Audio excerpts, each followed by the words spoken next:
Pemirsa, meski menjadi daerah penghasil ikan tangkap dan budidaya, tingkat konsumsi ikan di Kabupaten Tabanan ternyata masih rendah.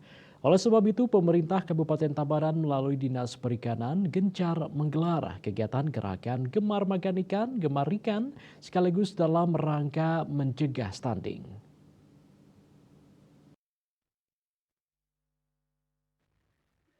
Sekretaris Dinas Perikanan Kabupaten Tabanan Insinyur IKD Artina mengungkapkan, pihaknya tahun ini kembali menggencarkan program Gemar Makan Ikan.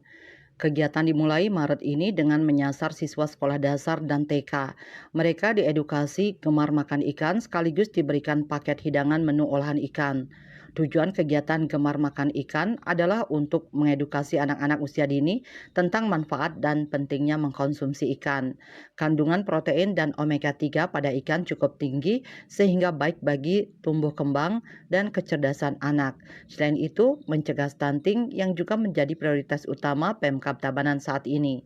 Seiring gerakan Gemar Makan Ikan, Artina mengharapkan akan membuat tingkat konsumsi ikan di Kabupaten Tabanan meningkat, sebab saat ini tingkat konsumsi ikan oleh masyarakat hanya sebesar 31,2 kg per kapita per tahun.